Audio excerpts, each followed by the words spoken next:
As you know, I've traveled all over the state. I've done 11 forums on this topic, okay? I went to Plattsburgh to get my degree in elementary education.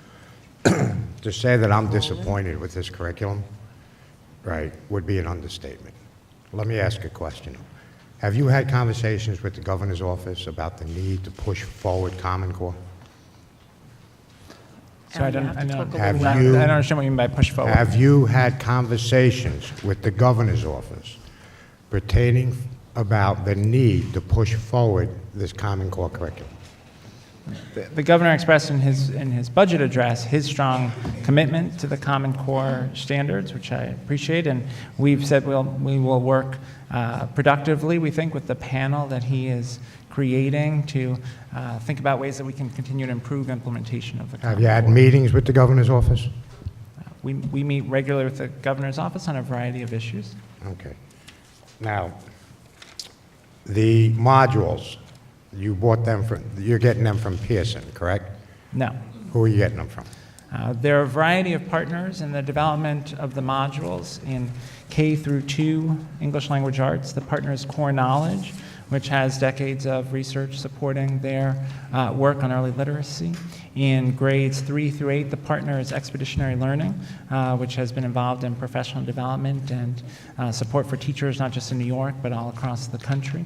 At the high school level, the partner is PCG, and all of those partners working with us in English language arts are convening teams of teachers to work on the development of the materials, and the materials are reviewed by New York State educators as the materials are prepared, and we continue to improve them as we get feedback. In mathematics, our partner is an organization called Common Core, that has worked in this area of improving standards across the country for a long time. Again, they convene master teachers and education researchers to develop the materials and then get feedback on those materials from New York State educators. Right. Can you tell me how much you've paid for this? How much is this costing you to get these materials? I think it's just over $20 million, but I can get you the specific number on the cost of the various curriculum materials.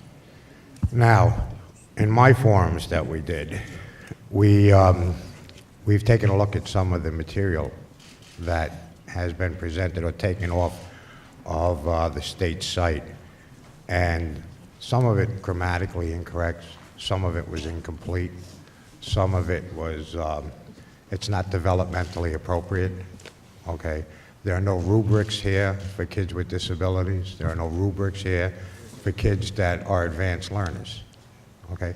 Who's reviewing this material before you put it out? New York State educators, as well as the department staff, review the materials, and again, we will continuously improve them. The materials have gotten tremendous positive feedback, not only from across the state, but across the country.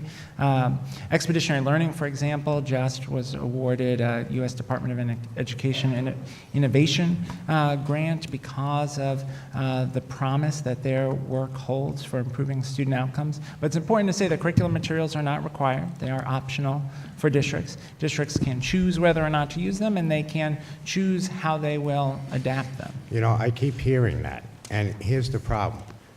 What we're supposed to be doing is all of our students are supposed to be learning the same thing at the same level. They're supposed to fill all of this in. But what's happening is, what I found, is I have some school districts that are coming out and saying this is the greatest thing since apple pie. They're not using it. Okay, they wrote their own curriculum. I have school districts where they brought the teachers in during the summer, and they paid them to write curriculum, homegrown curriculum. We've got some of the best educators in the country. Why weren't they brought in to help write the curriculum?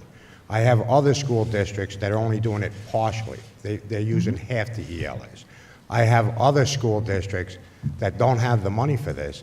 That's all they're using is the ELAs. And, I mean, this should be the uncommon core, because we're all over the map here. The implementation of this has been a nightmare. Nothing's consistent. That's what I have a problem with, part of the problem that I have with Common Core as we know it. And I understand, look, Common Core supposedly is an outline, all right? But what happens is New York State fills in the outline, And what they filled in the outline with, from what I've seen, is horrible. And I'm trying to figure out why we're not reaching out to our school districts and reimbursing them for the curriculum that they already turned around and wrote, and make that available to some of our other school districts. The other thing is I'm looking at your graphs here, your bar graphs, and stuff with the graduation rates. This hasn't changed in 3 years. It's the same thing. Now, with this, what happened is my children, if there was something I couldn't help them with in school, I would hire a tutor. Okay, I could use that resource. Long Island, we have school districts that are now going out there and holding classes for parents so that the parents can help their kids with their homework. All right. What happens when we go into economically distressed areas? What happens when we have a single-parent household where they're working 3 jobs to keep the roof over their head, the lights on, and food on the table? They're not going to have those outside resources.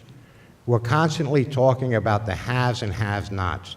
You're sitting here focusing on high-need schools, okay? That gap's going to grow even further, the way we're doing this. So, I mean, this is not common at all. So, I mean, what are you doing for these disparities? So, 2 things. One is, Common Core is a set of standards, and districts choose their curriculum. That has always been the case, that curriculum is a local responsibility. And although the state is preparing materials together with educators from across the state that are optional, districts still have the choice of curriculum. The Common Core is never intended to result in the same curriculum being taught in every classroom. We want educators to adapt whatever curriculum they're using to meet the needs of their students. On the issue of equity, the Common Core, from my perspective, is critical to improving equity of outcomes. What we know, for example, from the NAEP assessment, which is the National Assessment of Educational Progress, that's the gold standard for comparing performance across states.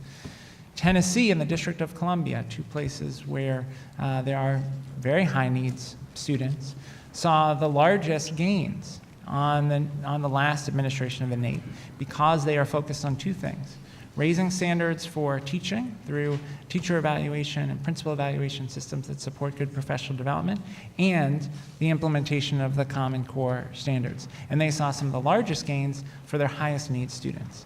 For our highest need students, what happens in school is critical to their prospects for success. I share your concern about the ways in which those students are disadvantaged because they may not have the same access to support outside of school. That's why what happens in the classroom is so critical. That's why we need to make these investments in improving teaching and learning. And should there be more professional development in our highest needs districts? Absolutely. Should we encourage teachers to work together to develop curriculum materials and adapt curriculum materials? Absolutely. I was in the southern tier visiting with districts where they had committed, Windsor and Maine Enwell committed to bring their teachers together.